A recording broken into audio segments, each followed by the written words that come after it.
నమస్కారం వార్తలకు స్వాగతం. ముందుగా ముఖ్యాంశాలు. మేమంతా సిద్ధం సభలో పాల్గొన్న సీఎం జగన్. ఈ సందర్భంగా మాజీ ముఖ్యమంత్రి చంద్రబాబు నాయుడుపై ఫైర్.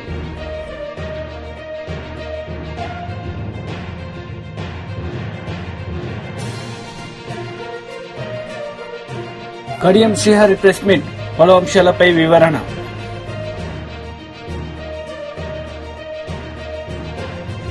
మేమంతా సిద్ధం సభలో సీఎం జగన్ పాల్గొన్నారు. ఈ సందర్భంగా మాజీ సీఎం చంద్రబాబు నాయుడుపై ఆయన మండిపడ్డారు. 30 ఏళ్లుగా చెలగాటమాడుతా ఉన్న ఈ చంద్రబాబుకు ఈసారి ఎన్నికల్లో ఈ కూటమికి 30 చెరువుల నీళ్లు తాగించండి అని ఈ సందర్భంగా మీ అందరినీ కోరుతా ఉన్నాను. నిజమైన సామాజిక న్యాయానికి జై కొట్టండి అని సందర్భంగా తెలియజేస్తా ఉన్నా. కాబట్టి రాబోయే రోజుల్లో పేదలకు పెత్తందారులకు మధ్య జరగబోయే ఎన్నికల కురుక్షేత్ర యుద్ధంలో జరగబోయేదేమిటో తెలుసా? జరగబోయేదేమిటంటే ప్రజలకు మంచి చేసిన ఫ్యాను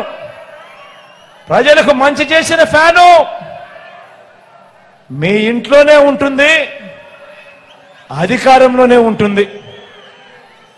ప్రజలను పదే పదే మోసం చేసిన సైకిల్ ఇంటి బయటే ఉంటుంది.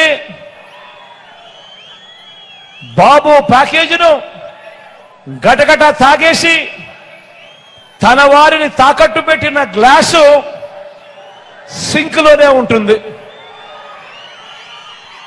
ఫ్యాన్ గటగట తాగేసి తన వారిని తాకట్టు పెట్టిన గ్లాసు సింక్లోనే ఉంటుంది. ఫ్యాన్ ఇంట్లోనే ఉంటుంది, సైకిల్ ఇంటి బయటే ఉంటుంది, తాగేసిన టీ గ్లాస్ సింక్లోనే ఉంటుంది.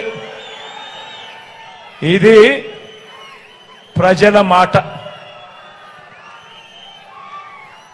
ఆ పొత్తులో, ఆ ఎత్తుల, ఆ జిత్తుల ముఠ ఎన్ని చేసినా, ఏమి చెప్పినా, ఎంత ప్రయత్నించినా మన ప్రజలకు మనం చెప్పాల్సింది ఒకటి.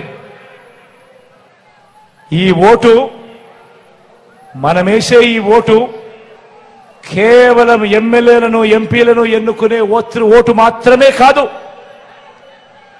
ప్రజలకు మనం చెప్పాల్సింది ఒకటి. ప్రతి ఇంటికి వెళ్ళి చెప్పాల్సింది ఒకటి. మనమేసే ఈ ఓటు కేవలం ఎమ్మెల్యేలను ఎంపీలను ఎన్నుకునే ఒకే ఒక ఓటు, ఎమ్మెల్యేలను ఎంపీలను ఎన్నుకునే ఓటు మాత్రమే కాదు. ఈ ఓటు మన భవిష్యత్తును, మన తలరాతలను ఈ ఓటు మీద ఆధారపడి ఉన్నాయని ప్రతి ఇంటికి వెళ్ళి చెప్పండి. మళ్ళీ అన్నం తెచ్చుకుందాం, అన్నే రావాలి. ఈ 5 ఏళ్లుగా జరిగిన మంచిని కొనసాగించేందుకు, పేదవాడి భవిష్యత్ బాగుపడడానికి, మనందరి ప్రభుత్వానికి తోడుగా నిలబడడానికి మళ్ళీ అన్నే రావాలి అని ప్రతి ఒక్కరికి కూడా, ప్రతి గడపకు వెళ్ళి కూడా చెప్పండి. 3 రోజుల క్రితం ఏం జరిగిందో మీరందరూ కూడా చూశారు కదా. చివరికి చంద్రబాబు నాయుడు గారు ఎంత స్థాయికి దిగజారిపోయాడో మీ అందరూ చూస్తున్నారు కదా. లక్షల మందికి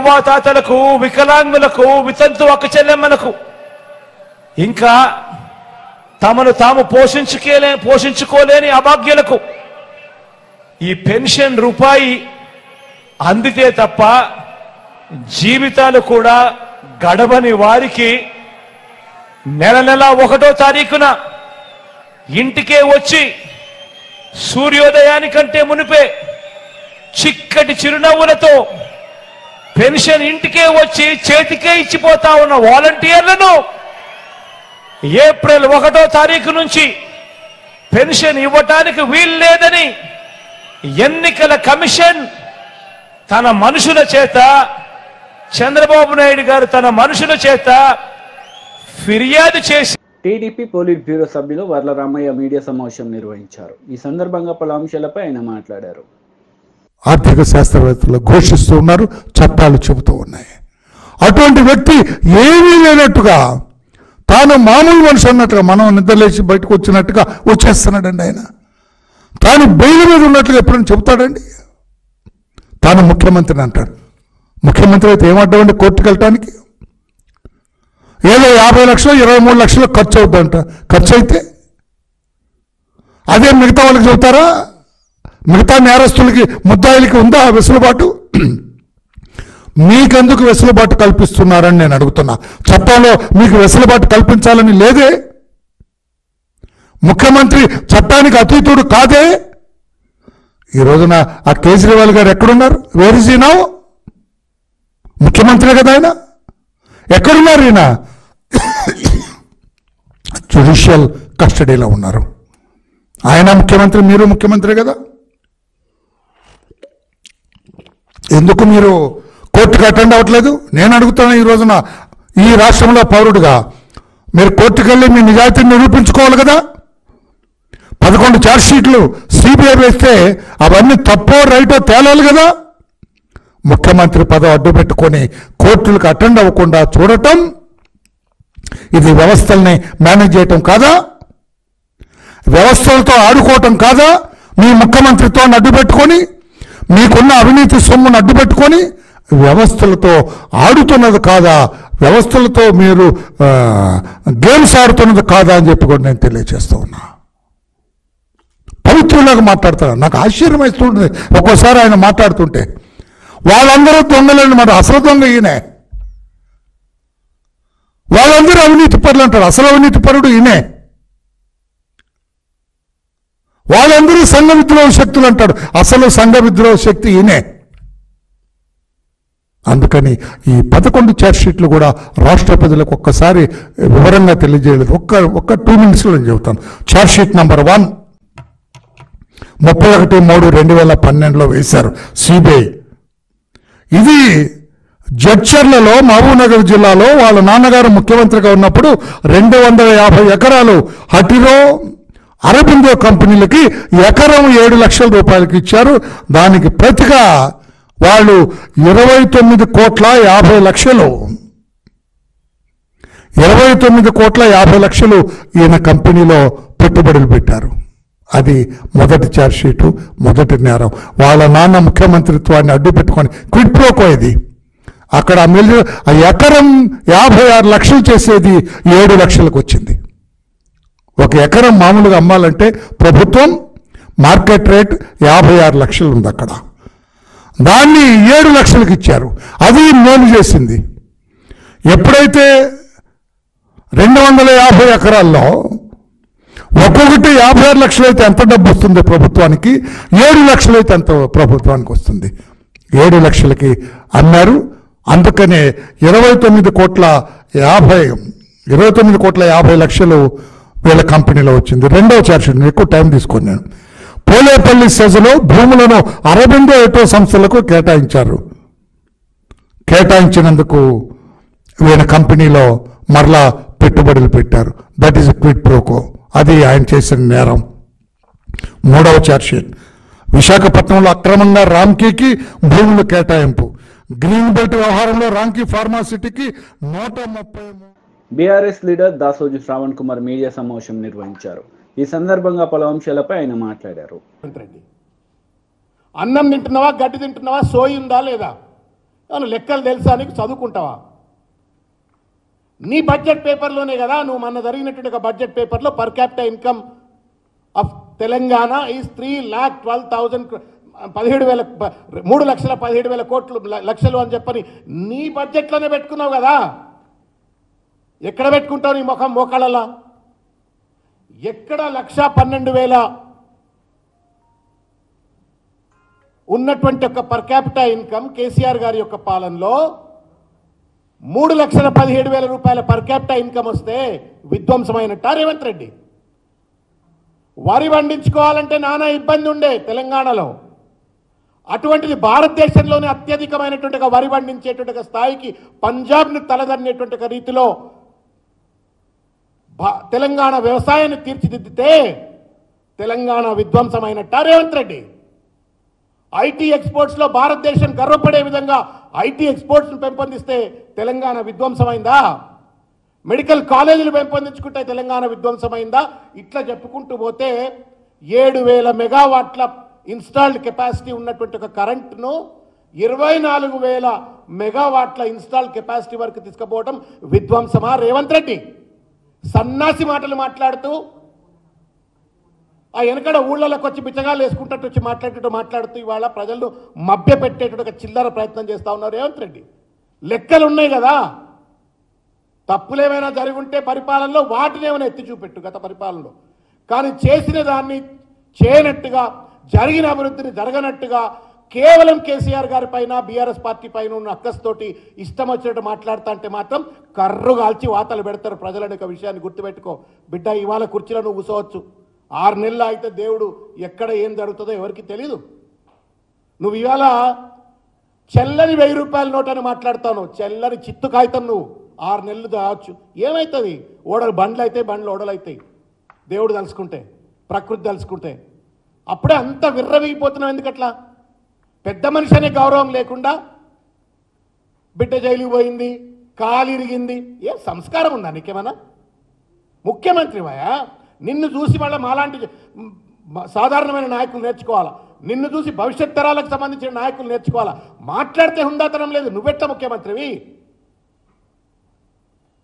కేసీఆర్ నానా కష్టపడ్డాడు, వ్యవసాయాన్ని స్థిరీకరణ చేసిండు, ప్రతి సాగు భూమికి నీరు అందించే ప్రయత్నం చేసిండు, ప్రతి రైతుకు రైతు బంధు అందించే ప్రయత్నం చేసిండు, రైతు బీమా, ఫెర్టిలైజర్స్, ఇట్లా రకరకాల రీతుల్లో అందుకొని వ్యవసాయాన్ని పండుగ చేస్తే నీ దుర్మార్గమైన కుతంత్ర పూరితమైన ఒక పాలనలో ఇవాళ రైతులు పంటలు తగలబెట్టుకుంటున్నారు. దానికి సమాధానం చెప్పు సన్నాసి. 10 సంవత్సరాల పాటు రైతాంగం పంట పండిస్తూ పండుగలు చేసుకుంటే ఇవాళ ఆ పంటని ఇవాళ ఎందుకు తగలబెట్టుకుంటున్నారు? పొలాలను ఎందుకు తగలబెట్టుకుంటున్నారు? ట్యాంకర్లలో నీళ్ళు ఎందుకు తెచ్చుకొని పోసుకుంటున్నారు? దానికి సమాధానం చెప్పమంటే అదేదో ఊళ్ళల్లో. ఎంఆర్పీఎస్ మందకృష్ణ మాదిగ మీడియా సమావేశం నిర్వహించారు. ఈ సందర్భంగా కడియం శ్రీహరిపై మందకృష్ణ సంచలన వ్యాఖ్యలు చేశారు. చెప్పి మాట్లాడింది అక్కడ. ఎంఆర్పీఎస్ ఉద్యమాన్ని ఎంతమంది చీల్చే ప్రయత్నం చేసిండ్రు? దాదాపు 25 ఏళ్ళుగా 30 ఏళ్ళుగా ఎన్నో పార్టీలు, ఎన్నో ప్రభుత్వాలు మాదిగ ఉద్యమాన్ని దెబ్బతీసే కుట్రలు చేసినాయి, చీల్చే ప్రయత్నం చేసినాయి. ఎంతమందిని చీల్చే ప్రయత్నం చేసినా, ఎంతమంది స్వార్థ పనులను అడ్డం పెట్టుకొని ఉద్యమాన్ని దెబ్బతీసే ప్రయత్నం చేసినా ఎంఆర్పీఎస్ చెక్కు చెదరని ఆత్మవిశ్వాసంతో ఎంఆర్పీఎస్ ఉద్యమం నడుపుతుంది కాబట్టినే ఈ స్థాయిలో ఎంఆర్పీఎస్ నిలబడ్డది. కానీ ఎంఆర్పీఎస్ ఉద్యమాన్ని దెబ్బతీసే కాడ, ఎంఆర్పీఎస్ ఉద్యమాన్ని చీల్చే ప్రయత్నం చేసే కాడ, అదే సమయంలో స్వార్థ పనులను ప్రోత్సహించే కాడ కడియం శ్రీహరి కాడే ఉన్నాడనేసి మీద తీసుకొస్తున్నాం. ఇకపోతే ఆయన ఉద్యమానికి ఎప్పుడో ఒకసారి చేసిన సాయం గుర్తుపెట్టుకుంటే, ఆయన ఉద్యమానికి ఎప్పుడో చేసిన సాయం గుర్తుపెట్టుకుంటే అది ఘోరంతా. కానీ ఉద్యమానికి ద్రోహం చేసింది కొండంత. ఉద్యమం ద్రోహం చేసింది కొండంత. ఇది చరిత్ర సాక్ష్యంగా నిలబడ్డది. ఇంకొక విషయం, రేవంత్ రెడ్డి గారు నీతులు ఎట్లుంటాయో ఆయన ఆచరణలో ఎట్లాంటి వాడో ఇంకొక మాట మీరు ఇంటర్ని ఆశిస్తున్నా. ఈ రోజు మాదిగ మాలల రిజర్వేషన్లను కొట్టేసి కోతికాడి నక్కలాగా వాళ్ళ నోటికాడి ముద్దను కొట్టేసిన కడియం శ్రీహరి గారు కూడా ఈ రోజు ఆలోచన చేసుకోవాలి. ఈ రోజు నిజంగానే కడియం శ్రీహరి గారు మాదిగ సామాజిక వర్గాలకు సంబంధించిన వాడైతే శాసనసభలో ఒక నిజ నిర్ధారణ కమిటీ వేసి కమిటీ ముందర విచారణ జరిగి ఆయన శీలాన్ని ఆయన నిరూపించుకోవాల్సిన అవసరం ఉన్నది. నిన్న 2 ఉన్నాయి. కడియం శ్రీహరి ఎవరి నోటికాడు కూడు తింటుండో ఇంతకాలం అని చెప్పిండు ఆయనే. కడియం శ్రీహరి ఎవరి నోటికాడు కూడు తింటున్నాడని చెప్పిండు రేవంత్ రెడ్డి. మాదిగ మాలల నోటికాడు కూడు తింటున్నాడని చెప్పేశాడు. మాదిగ మాల కాని కడియం శ్రీహరి వాళ్ళ నోటికాడు కూడు తింటున్నాడని చెప్పేశాడు. అసలు నువ్వు మాదిగ కాదు, నువ్వు మాల కాదు, నువ్వు ఎస్యూ కాదు అన్నట్టుగా మాట్లాడి, నువ్వు ఎస్యూ అయితే నీ శీల పరీక్ష చేసుకో, నిరూపించుకో అని చెప్పేశాడు. మరి నువ్వే కమిటీ ఎత్తనన్నావు, నువ్వే శీల పరీక్షలో ఎస్సీవన్నీ నిరూపించుకోమని చెప్పి కడియం సార్కి నువ్వే కోరినావు.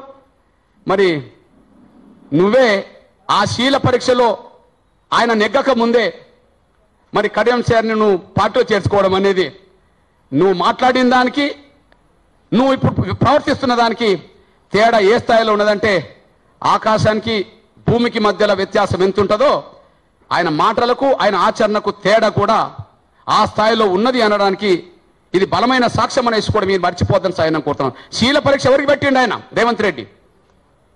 శీల పరీక్ష ఎవరు పెట్టిండు? రేవంత్ రెడ్డి కడియం సార్కి పెట్టిండు. ఎవరు నోటు కాడు కూడు తింటాడు అని చెప్పిండు. మాలా మాదిగ కానీ నువ్వు మాలా మాదిగ నోటికాడు కూడు తింటున్నావు అని ఆయన చెప్పేశాడు. నువ్వు నిరూపించుకో అని చెప్పి నిరూపించాడు. నిరూపించుకోవడానికి అసెంబ్లీలో కమిటీ వేస్తాం, కమిటీలో నువ్వు నిరూపించుకో, శీల పరీక్షలో నెగ్గు అని చెప్పేశాడు. దీన్ని బట్టి రేవంత్ రెడ్డి గారి మాటలు వేరు, ఆచరణ వేరు అనడానికి ఇది సాక్ష్యం. ఇట్లాంటి పెరిగిన రోజు, ఇట్లాంటి మాటలు చేతల మధ్యలో వ్యత్యాసం పెరిగిన రోజు ఖచ్చితంగా రేవంత్ రెడ్డి ప్రభుత్వానికి ప్రజలే గుణపాఠం చెప్పే రోజు దగ్గరకు వస్తుందనే విషయం కూడా మీ దృష్టి. టీడీపీ జాతీయ అధికార ప్రతినిధి కొమ్మారెడ్డి పట్టాభిరామ్ మీడియా సమావేశం నిర్వహించారు. ఈ సందర్భంగా పలు అంశాలపై ఆయన మాట్లాడారు.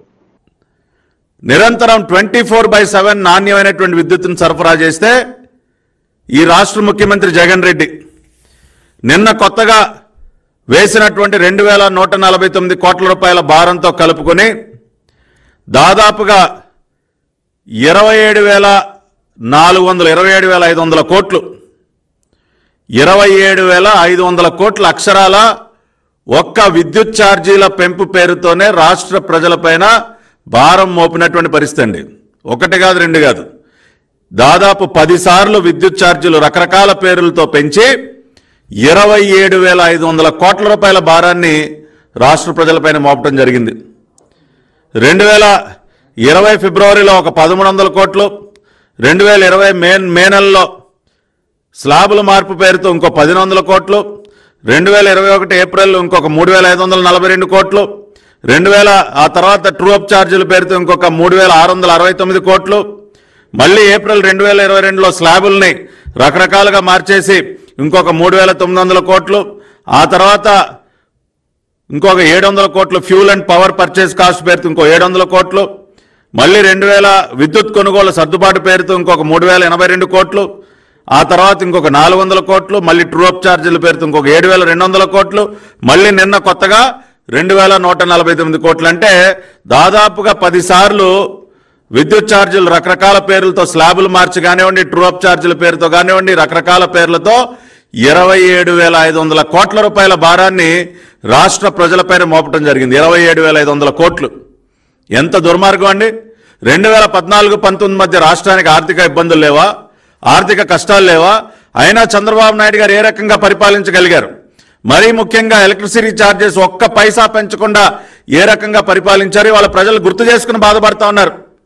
2019కు ముందు ఉన్నటువంటి వారికి వచ్చినటువంటి విద్యుత్ బిల్లు, ఈ రోజు వస్తున్నటువంటి విద్యుత్ బిల్లు పక్కన పెట్టుకుని చూసి కళ్ళంట నీళ్లు గారుస్తూ ఉన్నారు. కంట నీరే. ఎవరింట్లో అయినా పాత విద్యుత్ బిల్లులు 2019కు ముందు ఉన్నటువంటి పాత విద్యుత్ బిల్లు ఏదైనా ఉంటే ఒకసారి చూసుకోండి. అప్పుడు మీరు కాల్చేటటువంటి యూనిట్లకి ఎంత బిల్లు వచ్చేది, ఇవాళ వస్తున్నటువంటి బిల్లు ఎంత చూస్తే 2 రెట్లు 3 రెట్లు పెరిగిపోయింది. గతంలో 100ల్లో కట్టేటటువంటి కరెంటు బిల్లు వాళ్ళ వేలల్లో కట్టాల్సి వస్తుంది. ఆ రకంగా 27,500 కోట్ల రూపాయలు రాష్ట్ర ప్రజల జేబుల్లో నుంచి కొట్టేసినటువంటి ఒక దుర్మార్గుడు, ఒక 420 రాష్ట్ర ముఖ్యమంత్రి. ఏ చంద్రబాబు నాయుడు గారికి చేతైంది, నీకు ఎందుకు చేత కావట్లేదు జగన్ రెడ్డి? ఎందుకు అంటే మింగటానికి. కడియం శ్రీహరి మీడియా సమావేశం నిర్వహించారు. ఈ సందర్భంగా పలు అంశాలపై ఆయన వివరణ ఇచ్చారు. ఒక వ్యక్తి 2 నెలల నుంచి తిరుగుతున్నాడు నన్ను చేర్చుకోమని, దగ్గరికి రాణిస్తలేదు. కానీ నా ఇంటికి వచ్చి నన్ను ఆహ్వానించాడు. అది తేడా. ఇది అర్థం చేసుకోకుండా అనవసరమైన విమర్శలు చేస్తున్నాడు. నాకు కేసీఆర్ అంటే గౌరవం ఉన్నది, హరీష్ రావు గారు అంటే గౌరవం ఉన్నది, కేటీఆర్ అంటే కూడా గౌరవం ఉన్నది. కానీ నేను ఎన్నో సందర్భాల్లో చెప్పాను, మనం పార్టీ నిర్మాణం పైన దృష్టి పెట్టడం లేదు, పార్టీ నాయకులను కార్యకర్తలను సరిగా పట్టించుకోవడం లేదు. ఇది మనకు తీవ్ర నష్టం చేస్తుందని చెప్పాను. అదే జరిగింది. ఇప్పుడు ఆలోచిస్తున్నారు నిర్మాణం చేయాలి అని. ఈ పని 10 ఏళ్ల కింద చేసి ఉంటే, 5 ఏళ్ల కింద చేసి ఉంటే ఇవాళ బీఆర్ఎస్ పార్టీకి ఈ పరిస్థితి వచ్చేది కాదు. ఎన్నికల సందర్భంగా, ఎన్నికల తర్వాత కూడా చెప్పాను నేను, ఇప్పటికైనా నిర్మాణం పైన దృష్టి పెట్టండి, అందరినీ కలవండి, అందరితో మాట్లాడండి అని. పెద్దగా మార్పు వచ్చినట్టు కనిపించలేదు. ఇప్పటికైనా ఆ ప్రయత్నం చేస్తే పార్టీ బతుకుతుంది. లేకుంటే ప్రమాదకరంగా బీజేపీ తెలంగాణలో ఎదిగితే బీఆర్ఎస్ ఇంకా బలాన్ని కోల్పోవాల్సి వస్తుంది. నేను రాష్ట్ర ప్రజలందరికీ కూడా విజ్ఞప్తి చేస్తున్నాను. ప్రమాదకరంగా తెలంగాణలో బీజేపీ దూసుకొస్తున్నది. అది తెలంగాణ సమాజానికి, తెలంగాణ అభివృద్ధికి ఏ రకంగానూ మంచిది కాదు. తెలంగాణలో అన్ని మతాలు, అన్ని విశ్వాసాల మనుషులు కలిసిమెలిసి ఉంటున్నారు. లేని కుల వ్యవస్థ మళ్ళా వస్తుంది, మతోన్మాదం పెరిగిపోతుంది. ఇది మనకు శ్రేయస్కరం కాదు. ఇది ఏ రకంగా కూడా మనకు శ్రేయస్కరం కాదు. నేను మందకృష్ణను కోరుతున్నా,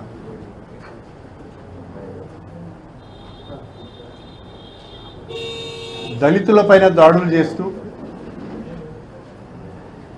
హత్యలు చేస్తూ, మానభంగాలు చేస్తూ, చర్చిలపైన దాడులు చేసి తగులబెడుతూ, ముస్లిం మైనారిటీస్ను టెర్రరిస్టులుగా చిత్రీకరిస్తూ, సమాజంలో అశాంతిని సృష్టిస్తున్న, రాజ్యాంగ వ్యవస్థను భ్రష్టు పట్టిస్తున్న బీజేపీ పార్టీకి ఓటేయమని ఎట్లా అడుగుతావు కృష్ణను? నా మీద వ్యతిరేకత ఉంటే ఉండొచ్చు, నా మీద కోపం ఉంటే ఉండొచ్చు, కానీ నువ్వు అంబేద్కర్ వాదాన్ని వదిలిపెట్టావు కదా. ఇవాళ బీజేపీ మనువాదాన్ని ప్రోత్సహిస్తూ, అంబేద్కర్ వాదాన్ని తొక్కిపెట్టి, దళితవాదాన్ని అణిచివేసి, మాజీ మంత్రి ఎమ్మెల్యే హరీష్ రావు మీడియా సమావేశం నిర్వహించారు. ఈ సందర్భంగా రైతుల ఆత్మహత్యలను సీఎం ఆపాలని, వారిని ఆదుకోవాలని సూచించారు. బాధపడాల్సింది పోయి, రైతుల్ని ఆదుకోవాల్సింది పోయి, 200 మంది బీఆర్ఎస్ నాయకులు మా పార్టీలో చేరిండ్రు అని మాట్లాడుతుంది. అంటే ఇలా కాంగ్రెస్ పార్టీకి రైతులంటే పట్టదు, రైతుల కష్టాలంటే ఒక జోక్ లాగా వ్యవహరిస్తా ఉన్నారు కాంగ్రెస్ పార్టీ నాయకులు. ఇలా రాజకీయాల్లో లాభ నష్టాలను బేరీజు వేసుకుంటున్నారు. విపక్ష నాయకుల ఇళ్లలోకి వెళ్లి పార్టీలో చేర్చుకోవడం మీద ఉన్న శ్రద్ధ రైతుల్ని ఆదుకునే విషయంలో కాంగ్రెస్ ప్రభుత్వానికి లేకపోయింది. ఇలా పంటలు ఎండిపోతుంటే ముఖ్యమంత్రో మంత్రో ఎక్కడన్నా ఎండిపోయిన పంటలు చూడడానికి కనీసం బయటకు వచ్చి రైతు కుటుంబాలను పరామర్శించడానికి ఈ ముఖ్యమంత్రికి, ఈ మంత్రులకు టైం దొరకలేదా? ఎంతసేపు మమ్మల్ని తిట్టుడు, మా పార్టీ నాయకులను ఇళ్లలోకి పోయి కండువాలు కప్పుడు, మా మీద అక్రమంగా కేసులు పెట్టుడు, దీంట్లో బిజీ ఉన్నారు మీరు. కానీ రైతుల్ని ఆదుకునే విషయంలో కానీ, చనిపోయిన రైతు కుటుంబాలను పరామర్శించే విషయంలో కానీ, ఎండిపోయిన పంటలను చూసి రైతులకు ధైర్యం చెప్పడానికి మీకు టైం దొరకలేదు. ఎంతసేపు మా మీద బురద చల్లాలి, మమ్మల్ని అక్రమంగా కేసులు పెట్టి ఇరికిచ్చాలి, దీంట్లో బిజీ ఉన్నది ఇవాళ ఈ కాంగ్రెస్ ప్రభుత్వం. ఇలా రైతులు అన్ని విషయాలు గమనిస్తున్నారు. ఆనాడు కేసీఆర్ ఉండగా ఇవాళ రైతులను కంటికి రెప్పలాగా మేము కాపాడుకున్నాం. అరే మిషన్ కాకతీయ పెట్టి చెరువులు బాగా చేసుకున్నాం, పెండింగ్ ప్రాజెక్టులు పూర్తి చేసినాం, కాళేశ్వరం లాంటి మెగా ప్రాజెక్టు కట్టినాం. ఎక్కడ రైతులకు ఎప్పుడు నీళ్లు కావాలంటే చిటికేస్తే రైతులకు నీళ్లు అందించినాం. కేసీఆర్ ఉండగా ఎక్కడ ఊర్లలో బోరు బండ్లు కనవల్లే, క్రెయిన్లు కనవల్లే, బాయిల పూడికెత్తీత లేదు. ఇలా కాంగ్రెస్ వాళ్ళు రాగానే ఊరికి బోరు బండ్లు, బోర్లు వేసి రైతుల చెమట చుక్కలు, రైతుల కష్టం, రక్తం అంతా కూడా బోరు పొక్కలలో పోయే పరిస్థితి వచ్చింది. ఇలా మళ్ళా ఇది ఇలా కాంగ్రెస్ పార్టీ చేస్తున్నది. ఇప్పటికైనా కాంగ్రెస్ ప్రభుత్వం రాజకీయాలు మానండి, రైతులను కాపాడండి. కేసీఆర్ను విమర్శించడం కాదు, ఇలా తక్షణమే క్షేత్రస్థాయిలోకి రైతులను ఆదుకోవడానికి ప్రభుత్వం కదలాలని చెప్పి మేము డిమాండ్ చేస్తా ఉన్నాం. మీలాగా మేము ఎలక్షన్ కమిషన్ కు కంప్లైంట్ చేయం. మేము ఆనాడు రైతులకు రైతు బంధు వేస్తామంటే ఎన్నికల కమిషన్ కు ఫిర్యాదు చేసి పడే రైతు బంధుని ఆపిండ్రు. మీలాగా మేము రైతులకు మేలు జరిగితే మేము అడ్డుకునే వ్యక్తులం కాదు. దీనికేం ఎన్నికల కోడ్ అడ్డం రాదు. తక్షణమే క్షేత్రంలోకి ముఖ్యమంత్రి, మంత్రులు, అధికారులు కదలండి. ఉన్న నీళ్లను కరీంనగర్లో ఎంపీ బండి సంజయ్ మీడియా సమావేశం నిర్వహించారు. ఈ సందర్భంగా ఆయన మాట్లాడుతూ బీజేపీ రైతు దీక్ష చేపట్టినట్లు ఆయన తెలిపారు. రైతులను ఆదుకోవాలని డిమాండ్ చేశారు. మద్దతు ధర ఎంత? 2200. దానికి 500 జోడించి 2700 రూపాయలు వడ్లకి ఇస్తామని చెప్పి, ఉదాహరణ చెప్తారు, వడ్లకి ఇస్తామని చెప్పి ఈ రోజు ప్రకటించిన. ఆ రోజు మరి ఈ రోజు కొనుగోలు ప్రారంభిస్తామని కొబ్బరికాయలు కొట్టిన కొన్ని ప్రాంతాల్లో మరి 2200కు 500 జోడించి 2700 ఇస్తామని చెప్పి ఇప్పుడు కూడా రాష్ట్ర ప్రభుత్వం నుంచి ఒక్క ఉత్తర్వు రాలే, ఒక్క ప్రకటన రాలే. మీరు బోనస్ ఇస్తానని మీరే, వాళ్ళ చేతులు ఎలా దులుపుకునేది మీరే, మళ్ళీ పట్టించుకోకుండా ఉండడం మీరే. ఎందుకు ఇవ్వలేకపోతున్నారు? ఇస్తారా ఇయ్యరా? స్పష్టం చేయాలి. తప్పకుండా ఇవ్వాల్సిందే. మీరు ఇచ్చిన మాట ప్రకారము 2200కు అదనంగా 500 రూపాయలు బోనస్ ఇచ్చి మీరు రైతులను ఆదుకోవాల్సిందే. ఇది భారతీయ జనతా పార్టీ డిమాండ్ చేస్తున్నది.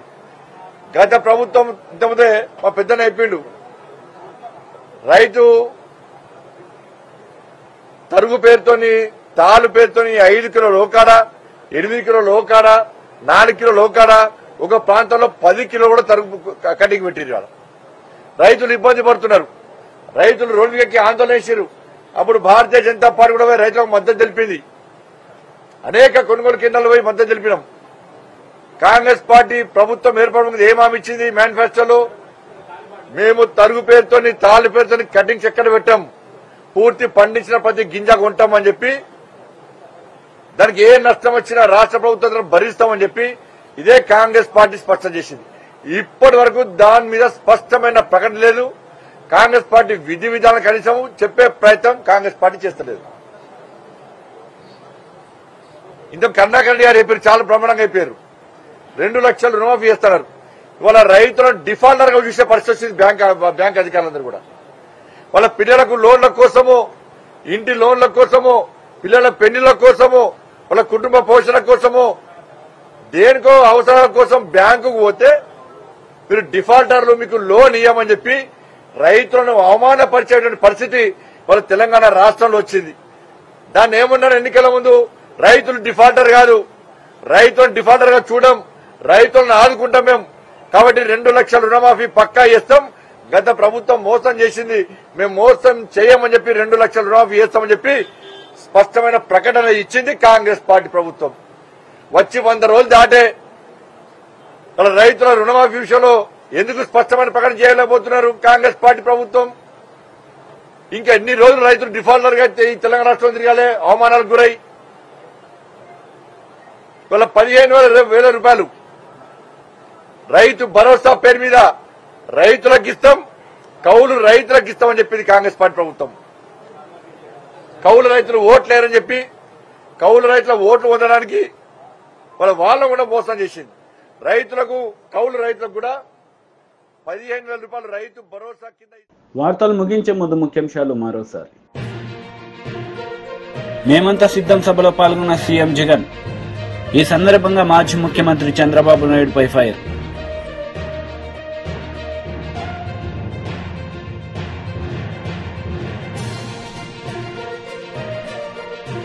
కడియం శ్రీహరి ప్రెస్ మీట్, పలు అంశాలపై వివరణ.